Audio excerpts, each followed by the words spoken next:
host you and to be part of this. Thank you so much. Just before we can just show me around, I already met her. She was a bit angry at me because I called her Rebet instead of Robert. Yeah, no, she's very particular about her name. Yeah. Even with the white folks, they are forced to say Robert. And this is like, I always get the best hospitality ever. I mean, it's my second time at your office. Okay. And then the first time I got the best, you know, I always rave about the hospitality at your office. Definitely. Now, this is the face of Okay. it's a training. Okay. Hi, Robert. Good morning, Nice to meet you. How are you? I don't think I've ever been this. No, I doubt this is one of our offices for our marketing manager. Okay. Who's not here today. Oh, so you have a marketing office? Yes. I was surprised your social media is so on top because one of the things I do is social media marketing for companies. You are always So- on social media. So your social media it's on in point. our So I was asking myself if it's you that handles it or it's someone, but you must tell we the have a person, marketing you know, manager in the he or house. she is super It's great. the- Hi, it's Esther, right? Yes, this Wow. is Esther. She's the lady that makes sure that this place is clean and sweet Oh, wow. and our white shirts remain white Wow. and Yes. offers coffee. You love branding, so I'm sure Yes. what shirts Yes. you mean the branded The shirts. white is the branded shirts, like you're looking at Mr. Mamabolo there. It's- So yeah. wearing branded clothing, courtesy of the firm, of course. So this is Esther, our maintenance Nice lady. meeting you again, Esther. Yeah. I've never had your coffee. I always prefer water, but yeah. Next Yeah. time I'll. So that is the admin office. This is where most of the typing happens from. Yeah. And then they wouldn't away from the office. Yeah, no, you can meet her here. I think she prefers the lighting this She side. said she's feeling good.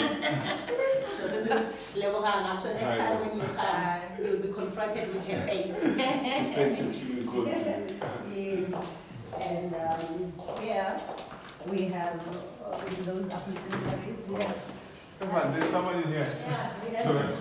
Mr. Mdhuli. I Yeah. really didn't think there's someone here. Because it's so quiet. Yeah, you know, Yes. I thought maybe you don't utilize the side. I saw your office and there's a bathroom. Yeah, there's a bathroom, Yeah. and there's also this is another like bathroom. It's a storage as well as Oh, okay. bathtub is there, but we don't use it because this way houses previously, and we're turned into office space. So that's Aaron Mwejiba. Nice meeting you, sir. Yeah, he's our candidate. Oh, wow. He will wow. soon be an attorney. Oh, wow. No, most definitely. Yeah. So this is the areas. And this is where a lot of things happen in this office. You are welcome. Thank you so much. I think the best lighting is from that side. But just before you move there, can you please just show the foundation maybe? Then we can speak about it as we also will be sharing some nuggets of wisdom with us. Yeah.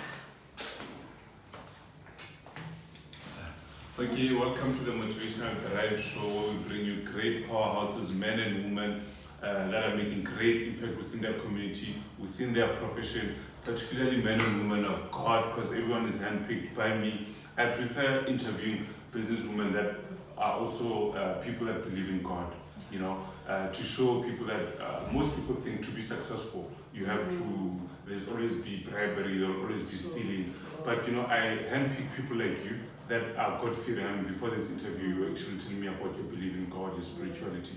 So I choose people like you, so that also the viewers out there can see that there are people that believe in God and are as successful as you are. So with us today on the show, we've got Podu Mamabolo. I think it's best if she introduces herself. Yeah, because my husband is gonna kill me. He say Mamabolo.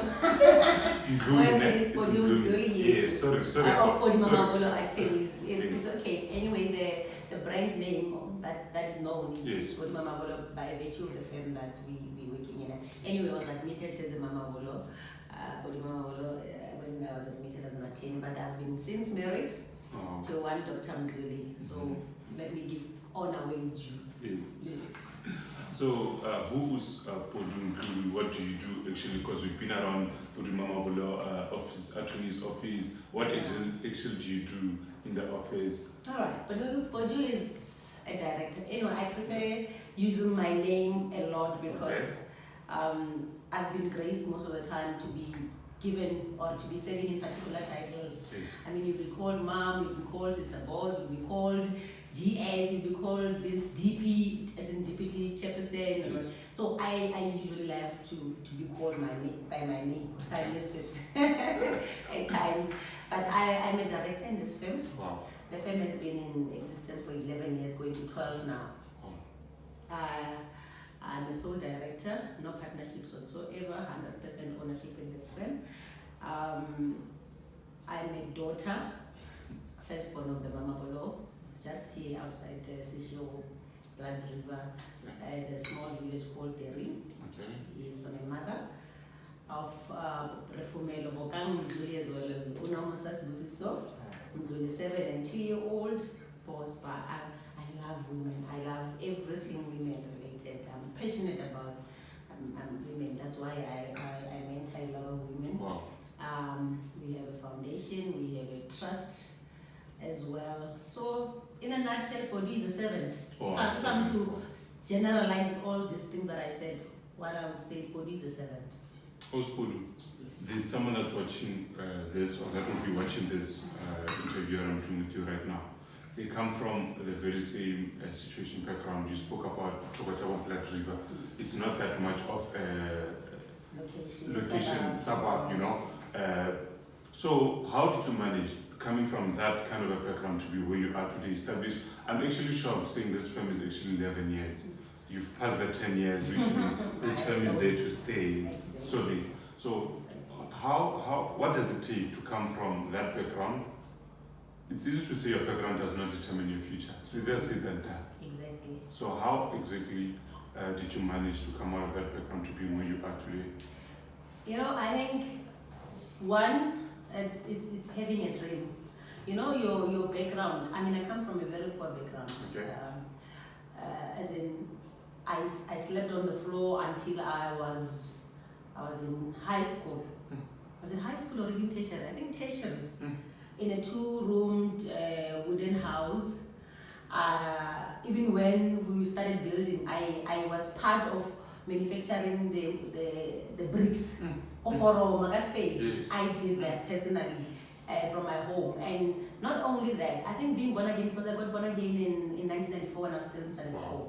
And I began to know my identity. I began to know that the power of God is at work in my life. But I also had a dream.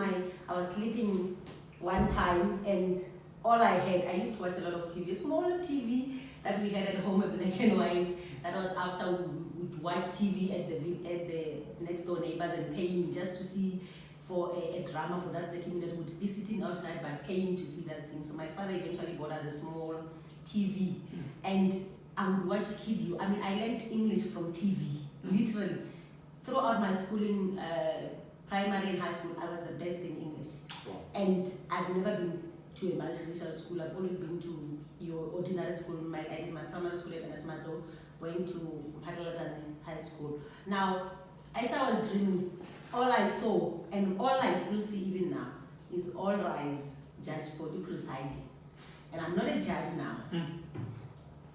I've had an opportunity to serve as a magistrate for 2 years, which is part of judging. I mean, magistrates basically what they do is to judge matters on the day-to-day basis. So I'm working with that dream that I saw one time in my head, and I knew that I had to go through this, being an attorney, before I could get to the judiciary. But also it takes help from people, because after my grade 12, I stayed home for a year. I did not have funds. There was nobody at home who could give me money to go to school. I had not even registration. I did not have nothing. And at my home, both my mother's place, my father's relatives, I'm the first one to get this far. Even to this date, there's nobody who has gotten this far. By the way, I have a master's in labor law. Oh wow. Yes, that's how That's far I am. nice. Even there's nobody who has reached university level to this date. Now, I stayed at home for a year, and one guy in Port who comes from Bochum, who is close to a lady that I attended church with, knew that I was at home. And he said to me, no, but there's what we call NEFSA at the time they used to say TEFSA. There's TEFSA at the University of Limpopo. All you need to raise is a registration and off you go. And then they will pay for you. And because I knew was doing well academically, I thought, okay, the following year, I did not have registration money, so I was a member of Khotwane Baptist Church at the time. And Khotwane Baptist Church used to give out bursaries annually for students for registration. I remember I think it was 3,000. I think it was 3,000, and they had to give it to 2 students. Now, it was 3 of us that applied. It was, I may not be sure about the amount, or whether it was 6 or what, but it was myself, it was Douglas, who was my neighbor, and who was younger than me, because now he had catched up because I stayed at home for the year. And it was Peter, who was older than all of us. I think because maybe he failed, because all our ages are different. Now, all of us were in the youth department. We were close, like literally brother and sister, because we would eat in the same food. So they called us and said, guys, you all applied, we can only give 2. Yeah. What do we do? Because you for all apply. And we said to the church, share it amongst the 3 of us. Don't give 2 and the other one does not get. They gave 3 of us, I think it was 2,000 each. And I went to the University of Venda. I went to the University of Venda with that and nothing else. Took my bag and I went there. How I survived from month to month basis, I can tell you, sitting here today, that is by the grace of God. I never went to bed hungry. Wow. And the second year of my schooling, I was very active in the SEO, so I got to get into the executive committee of the SEO, and with that came benefits of the students. I had a single room, which I shared with some of the students who paid me some rent to stay with me. I had a cafeteria card. Wow. Now, when I came home, because my situation at home was dire, I would take that big bag that we put clothes in. I would go to the cafeteria, I would take soaps, I would take Colgates, I would take spaghettis, fish, those consumables that you could keep. Every day, I could not eat the cafeteria food. Anyway, it was mostly pap and meat, and you can't eat that every day. Yeah. So I just took all those perishables. When I came home every time, I was bringing grocery. My siblings, I took care of them while I was still in school, because my father, when he got born again. Which means you've always been a servant. Yeah, and more beyond a servant, you've always been a responsible woman. You know, not a liability but an asset, because once you accept responsibility as you did, you don't become a liability but an asset to your family. I'm reminded of Proverbs 31. Yeah, I think so. I sometimes even tell my peers, and I'm like, I don't know what it is to be young, hey? I don't know what it is to be young, because I've always been a breadwinner from a very young age. Even when I stayed with me, there was a time I took my siblings and we stayed at the village where the school was, because the school was around Durance Street, it was not in our village. And I had to see that they eat every day, and how that happened. Somehow God just gave me this great grace and favor and charm. You know, I just walk in the room and people just love me. And I can't take credit for that, because at times I get into places where nobody knows me, but there will be somebody who just looks at me with grace and somehow, and things will just happen. Someone said, I'll give you this, I'll give you. Even my teachers, they would be trip schools and I would not have money. And they would say, no, you are coming. No. Because they would pay for me. Now, I was speaking, while I'm asking this question, I was speaking to a lady, she's in University of Limpopo, and she's doing accounting, and she was just telling me how hard it is at that particular time, how hard it is, how she feels like giving up. So just take me through your years of study, because law, it's you know, it's not a child's play. How was it, and what kept you going through those tough years? Because I'm sure there were days you felt like quitting. Definitely, there were times where it was, but you know, I think my background was the inspiration behind it all. You know, you can have, let's say for an example, you can have an alcoholic father, or you can have an absent father, yes. And that would be a reason for you to be a bad dad, and say, I never had a reference, yes. And that's why I'm a bad dad. But if somebody can take that very same circumstance and say, I'm going to be the best dad that I never had. Yes. So with me, my background, I wanted to, when I was dreaming, I used to say, I'm going to be a Mrs. van der Weyck, because somehow being white was associated with privilege and everything. So I always thought of myself staying in the suburbs. I think when I get to white feel I'm quarter one time, and that I wanted to get out of that. It was a bad situation, and at times, because And there was a time my father was an alcoholic. Now, when you have a father who gets home from the countries, and this I'm able to share freely because he's also born again and he shares the story. It's not like it's an embarrassment to him or anything, but I'm sharing it because it's also his testimony. He would come from working out, they're usually countries at the time, and working outside of town, and you will just see a child coming, bringing in the bag. That your father is around. Someone from the village will come bringing his bag to say that he's around. But at the time he has gone to the launch, we used to call it MM. And when he comes home, MM at Mahof. So when he comes back, he literally has nothing. And most of the time, me and my mom would wait for him to sleep. When he's asleep, we would search him and get out just a little that we could get from his pocket. Because even when he arrives at home, my father used to be loved by all. When he gets home, whoever he finds, he would dish out the money. He did not want funds in his pockets. He would give out to everybody. So somehow that environment, even when I felt like I cannot do this, kept me up at night studying, kept pushing me, and I think all of it, I see the prints of God, fingerprints of God. Honestly, I can't say I studied much, I did this much, I just see God working behind the scenes for me to have come to the place that I am today. And you know law has a lot of courses. A lot of courses. And if they can give you my academic growth, I've never failed a course. I have never failed a course. There was only one course that I did not attend the examination. I had to rewrite because I can give you my own transcript. I've never failed in. And it was tough. And here we were busy as well as student activities in the SEO. So others would be saying, but you're too involved in the SEO. It's like you're not here to be at school. You are doing this, you're doing that. And I'm sure you progressed academically more than those that says you're too involved in the things of God. Exactly. I did that. And my involvement in the student politics provided for not only for me, but also for my family. Wow. Now, if there's something that I'm learning right now, if I was taking notes, is that I take notes afterwards when I'm watching this, because it inspires me first before I even put it on my YouTube. If I'm taking notes, one thing I've learned is a dream kept you going. So someone watching this needs to have a dream that one day, in spite of my situation currently, one day I'll be somebody. Yes, I'm going to say it in this way, which I shared sometime when I was at Mulauti High School, when I was called to come and share with them. I said to them, a dream is somebody that is inside of you that you only know. I gave an example of a pregnant woman. Wow. When you are pregnant, it is you that know that you're pregnant. Yes. And when you are pregnant, your pregnancy is like it dictates the type of food you eat. You can be a love of meat, but when you get pregnant, the pregnancy will say, you don't eat meat. You find you eating masho and these other things. And when you're pregnant, there are places you can't go. There are things you can't do. It limits you, and it does not show until a particular period of time. And that pregnancy, which is a dream, will show up at time and it must be delivered. And it depends how you behave as a pregnant woman during your pregnancy, what type of a baby you will deliver.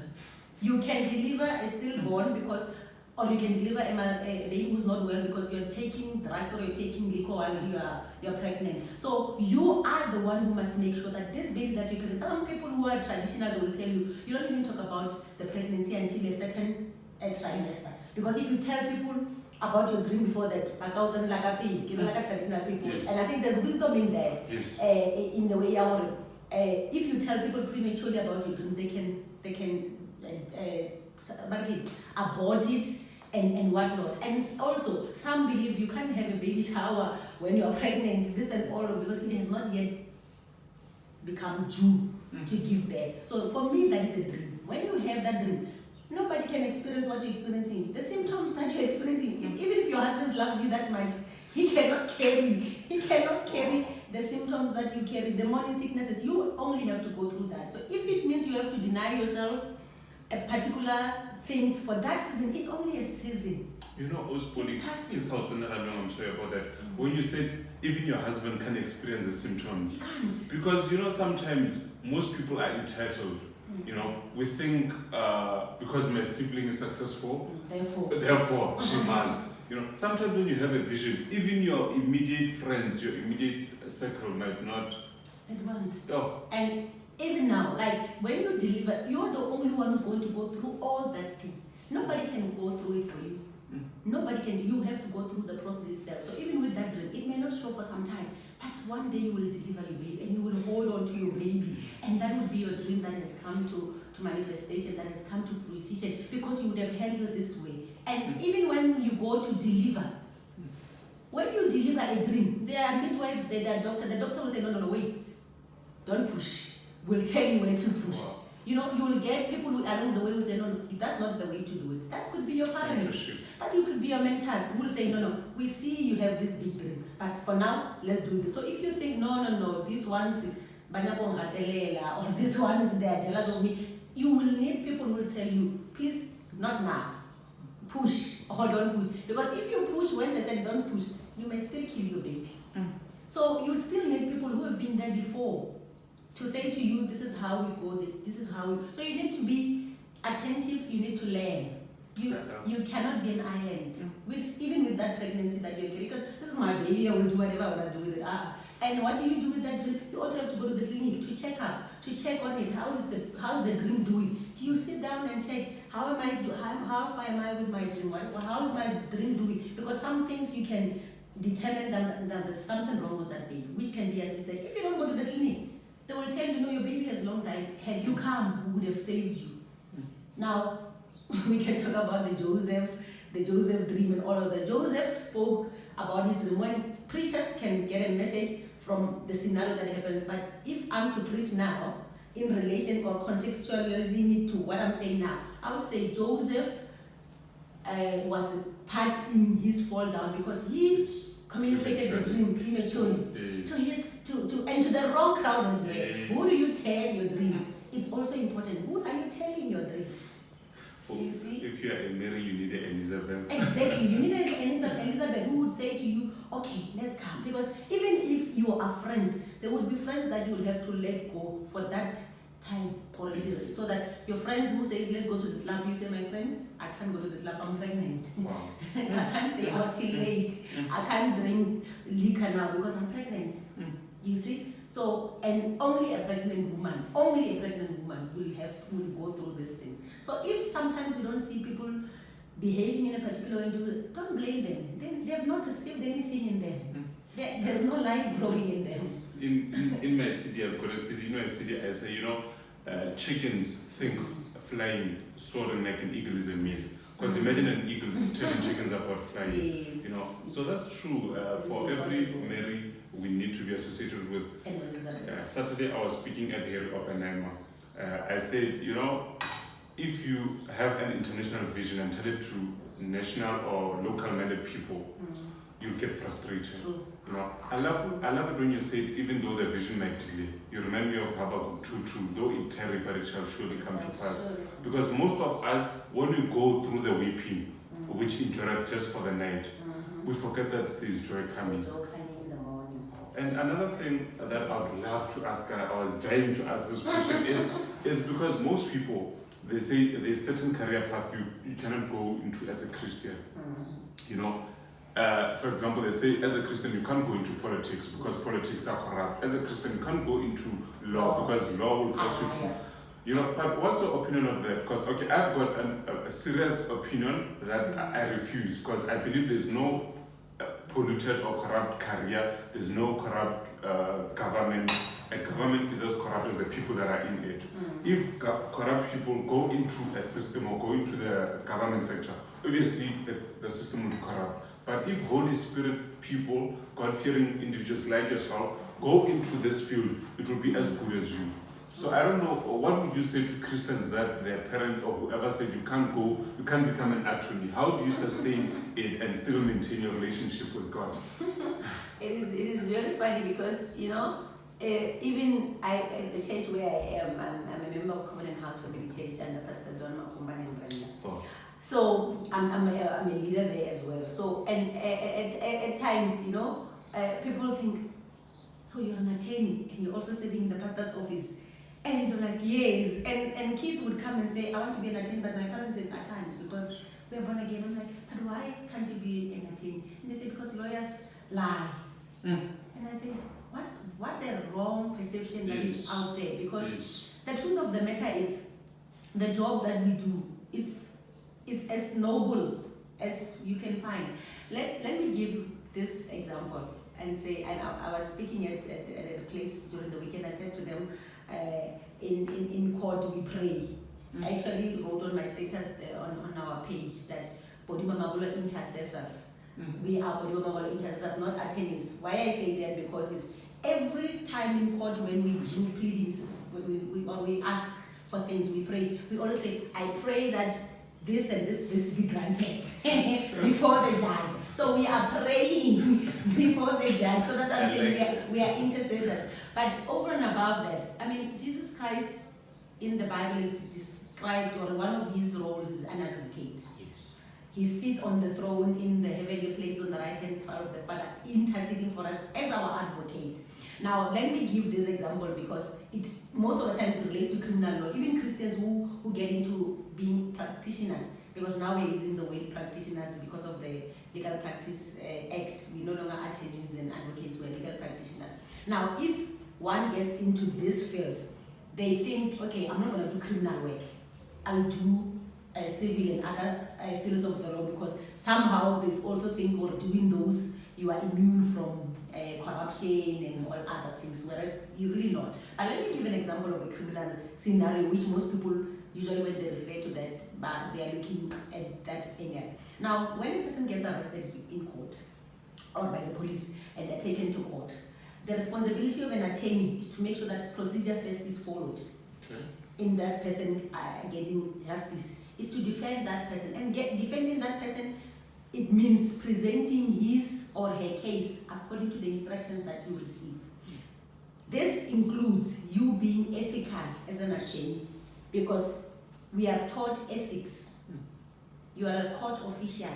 You can't lie to the court. And not only that, the responsibility to prove an accused guilt does not lie with an attorney. It lies squarely with the state. The state must prove the accused guilt beyond reasonable doubt. If they don't, and your client is able to walk away, it's not because you lied. It's because the state failed to prove their guilt, the accused guilt beyond reasonable doubt. And hear me well, I'm not saying they are not lawyers or they are not practitioners who lie. Yes, yes. They would still be there, but at the end of the day, you as a person who comes into this practice, what are you bringing in? Who are you? How are you conducting yourself? I'm not only an ethical person, I'm not only a practitioner, but I'm a born-again child of God. Yes. Even when a client walks into my office, I tell them, there will be clients who will say to you, my sister, I think we should do it this way and that way. And I tell them, I am the attorney here. I'm the legal practitioner. This is my advice. This is how I'm going to go about it. And if they don't want to accept that, and our relationship ends there, and off they go. I can never be forced to do anything that I don't want to do. So if you are an aspiring legal practitioner, there is nothing biblical. There is nothing stopping you. Parents, please know that this is a noble profession. The same way an accountant can maneuver and doctor the books. Yes. An attorney or a legal practitioner can do that. So it is not about the profession. It's about an individual who is in that particular profession. So let these kids come and be part of legislations and do the law, because we need Christian people who will come and be legislators, so that we can have legislators who have the mind of God and influence decisions making instead of being consumers. We must be part of the decision makers. Yes, gone are the days where Christianity was associated with poverty. And only church walls. Yes, poverty does not mean you are highly spiritual. Another question that I have for you, Podu, I was listening to Rick Warren, I think about 3 days ago, who was just giving advice in terms of his audience. And then he said that most people think, and it's not only him that I had say this, just forgot, the name slipped my mind actually. The other person that was saying the same thing. He said most people think you have to wait until you are wealthy, until you are rich, until you have a will, right? Or most of our African people, they wait until they think it's about time they pass on. When they're 60, they say this is the best time to start having a will. But one Rick Warren and the other credible gentleman, I forgot his name, he said that the best time to have a will is actually, Rick Warren started his will when before he was even married. They've always been reversing it. The more they started accumulating more money, him and his wife were just reversing the will.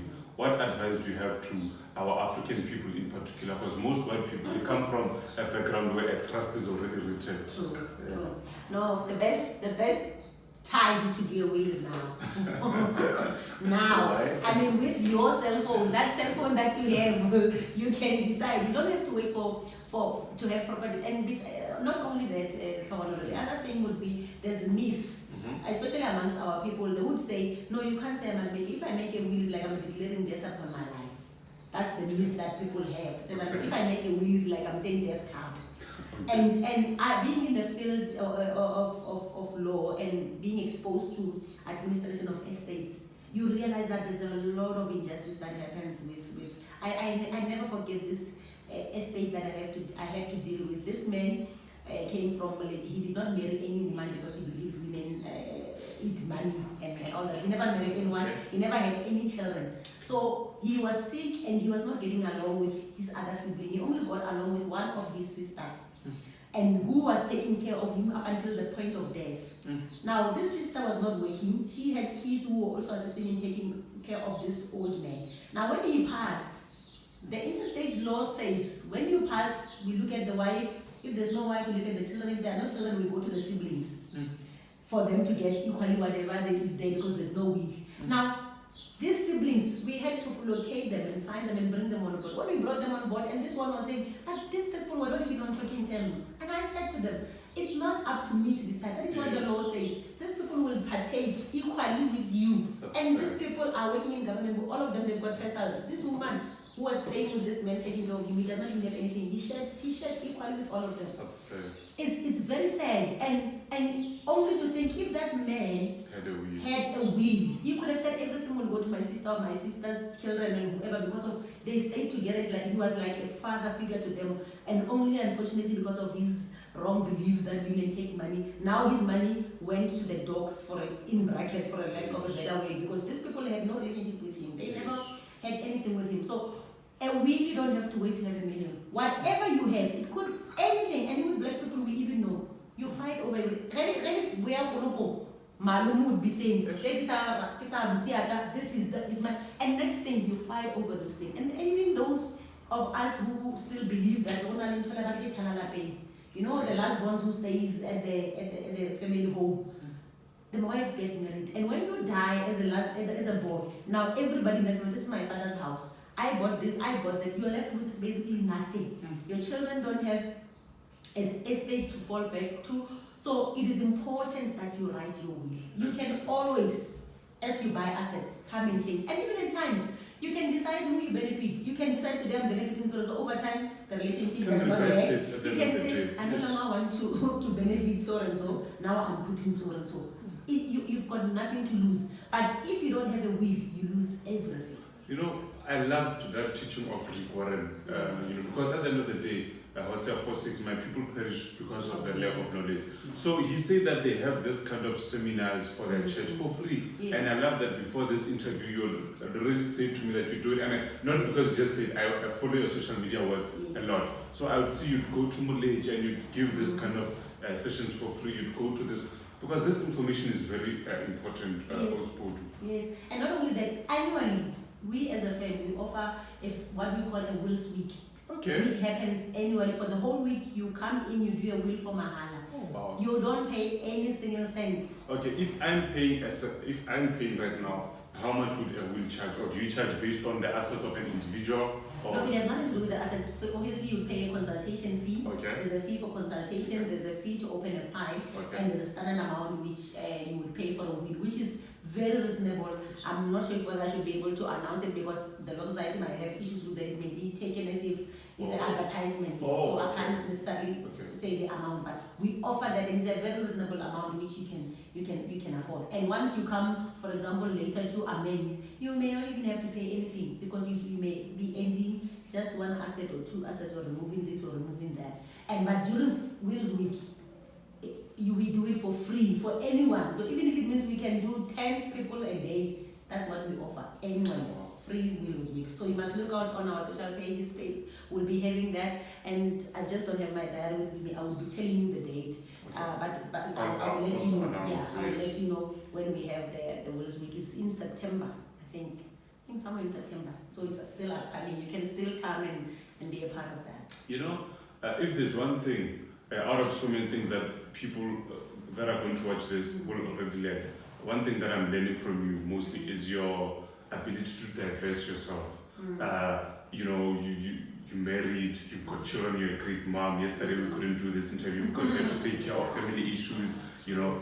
But on the other hand, I would follow you and you'd be like, few weeks ago you were speaking in University of Limpopo, Yes. and then you just said you were speaking in a school as well. You're on the board of the church. I love that, because most people, when one department thrives, the other falls. yes. How do you maintain the balance? I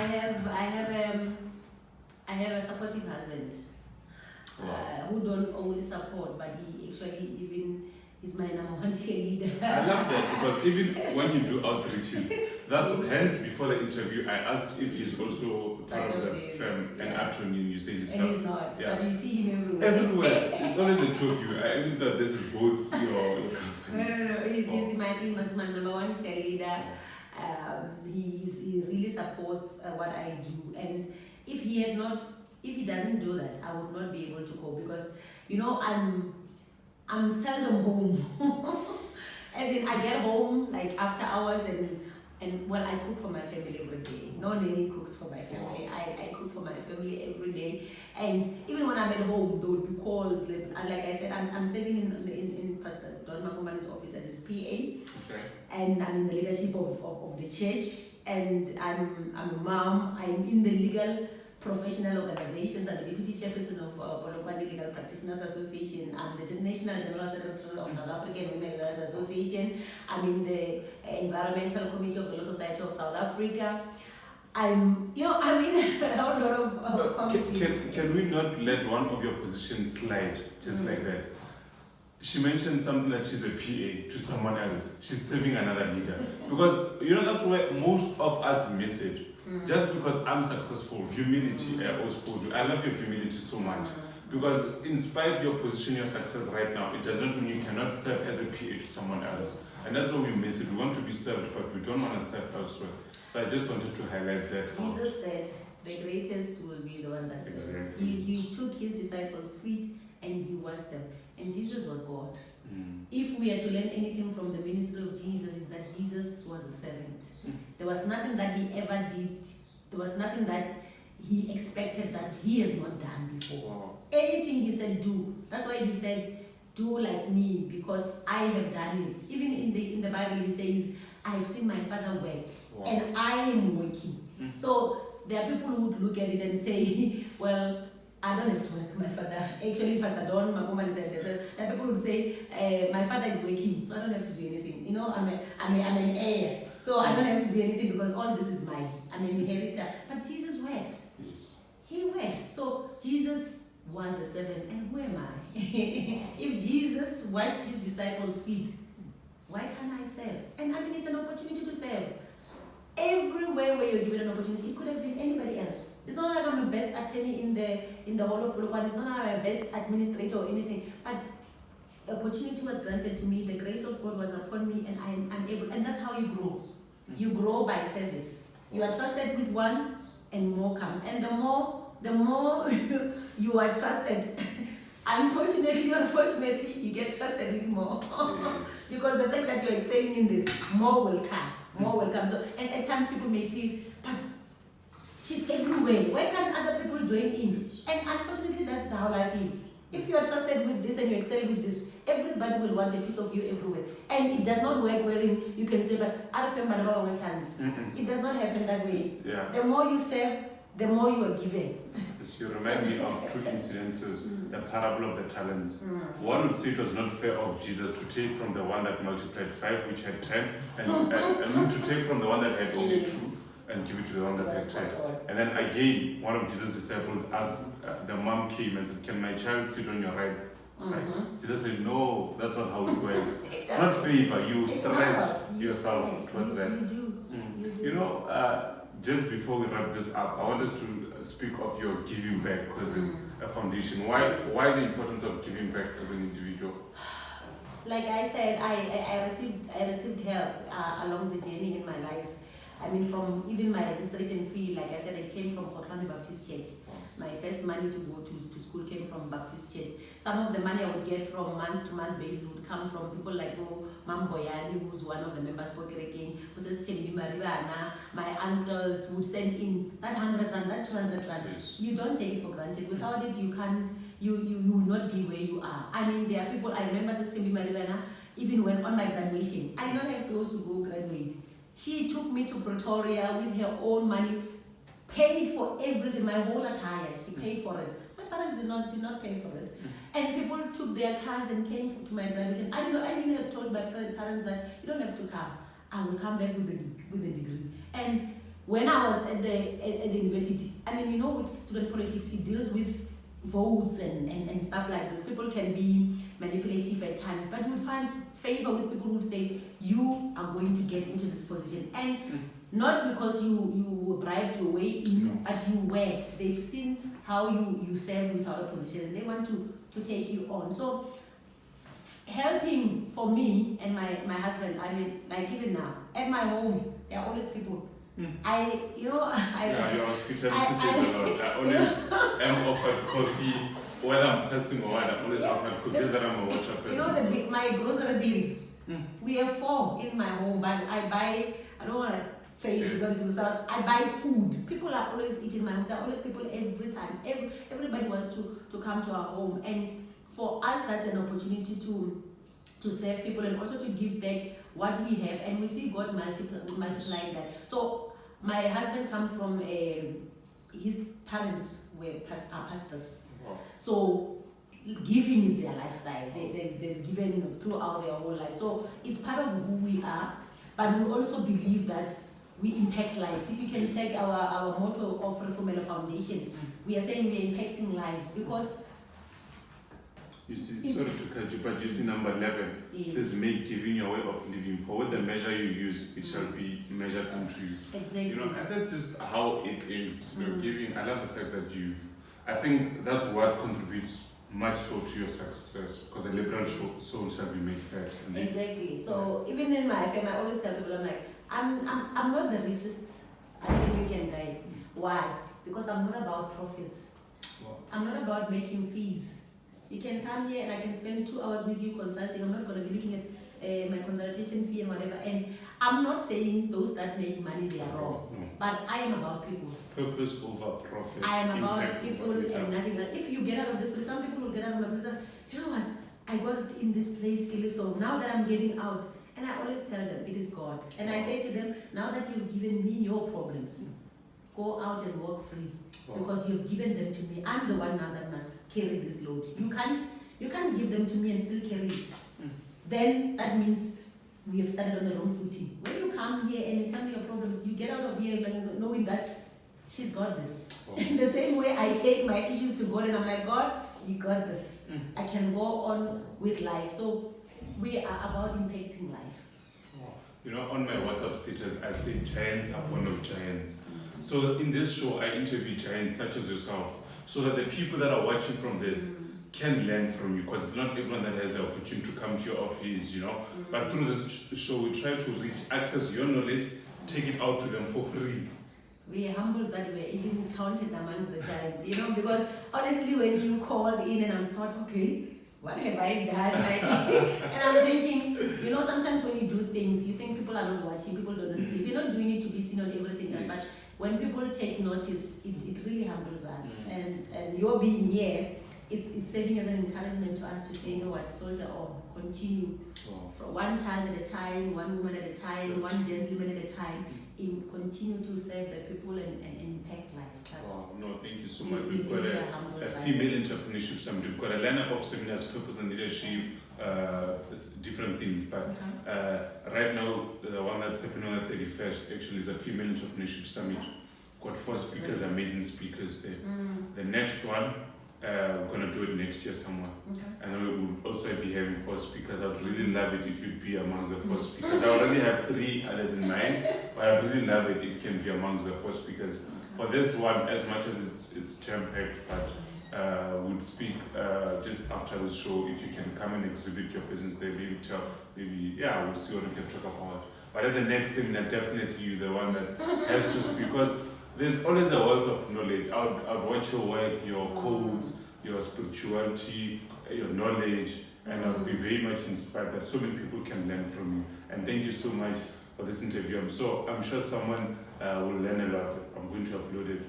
Thank you so much. The last thing, I'm speaking to a group of ladies, the entire employees of Limited, Limpopo, Province Venda, your Makado, your Polokwane. So if there's a message that's coming from you, right, to the ladies, the entire employees, ladies, if there's a message that's coming from you directly to them, what would you, if you were speaking there, what would you say to them? Or if I was to take a message directly from Podu to them, what would it be? I would say women, every time when we meet or everywhere where we get, we say to people, we want to be empowered. We want to be recognized. We want to do this. But who do we want to empower us? Because if you get empowered by, and I'm thinking we're talking about men because we are the previously disadvantaged. Now, if we want men to empower us, they will always have a hold of us. They will always have power over us because they are empowering us. Let us empower ourselves. I mean, we are our very worst enemies. We are the ones that are in majority everywhere, be it church, be it workplaces, be whatever. We are the ones that are putting them into power. And yet we come back again and we say we want to be. It will never happen. We are our own empowerers. And the day we empower ourselves is the way we'll have control and charge over ourselves. And why I'm saying this is because women, we are our very worst enemies. You know, I was hosting a memorial service of, as I wrap up, of one Mr. Latima Shio, who was my principal. I was at Bolivia Lodge there. I was the MC of that August memorial session. Now, I had to go to the bathroom because the memorial service took long. And I was getting to, and it's funny enough, you know, I was supposed to get into the other side and it was just too packed and I went to the other side of Bolivia. As I was getting in there, these women are talking about, hey, Musadola Afeti, man. And Musadola Afeti. And everybody's looking at them, and when I got out of there, the feedback, the reviews that I got from, and I'm talking about great men in the profession, from the judiciary, they were commending me for the sterling job that I have done in the memorial service. And they were even saying to me, I'm a memorial service MC because I'm doing MCs for all the memorial services of people who pass on in the profession. Now, I'm looking at this feedback that I'm getting from all these great, important men and women of the profession. And here, it's just two women who, why did they come to the memorial service? Because when you come to memorial service, the family will give an MC a program. This is how we want you to run things. This is the time that we give you to run. Who are you to say that I'm taking time? You don't know what time I've been given. You see, and they're biting or they're chatting in the bathrooms there. When they should be saying, wow, we are bearing a great man, an old man. It could have been maybe Mr. Libya, it could have been so and so who was the MC, but this young girl, look at her. She's doing this and she's representing us. We can't even do that. So the power is in our hands. The day we start taking responsibility for our lives, the day our lives will be better. And I thank you. If they can feed you, they can starve you. So make it a point to work with your hands so that no one can hold of you. Now get Podu Mamabolo's company. I know your company on Facebook, it's Podu Mamabolo Attorneys. Now on your personal capacity, if people want to reach out to you, follow you, where can people get access to you? Can you just tell them? Yes, Podu Mamabolo Attorneys also has an Instagram page as well as a Twitter page. It's Podu Mamabolo Attorneys. And then personally, I'm Podu Mdhuli on Facebook, on Twitter, Podu Mdhuli. On Instagram is just Podu. And we are also sponsoring the Mrs. Limpopo Mabula Lohodi for her journey in becoming Mrs. So most of the time you find that she's even taking us as one of her sponsors throughout. Would love to engage with you. Would love to meet you. We'd love you to come to our offices. We are willing and ready to serve you. Thank you so much. Do subscribe, leave a comment. What did you learn from this show? Leave a comment. Until then, see you. Thank you. Thank you so much. Yo, thank you. I always want to keep it 20 minutes, but it always lasts longer. This felt like, I'm sure it's around more 45 minutes. How long was it? Oh, I saw. at least you're gonna edit, right? No, but even if you can add this part, it's cool. No, but thank you so much. No, thank you. I mean, it's really humbling. I don't want to take it for granted because Wow. I know that you're doing a great lot of work No, in thank terms of you, coaching, thank mentoring. you. I see you, I follow you as well. Thank So you. when you send me that, and funny enough, because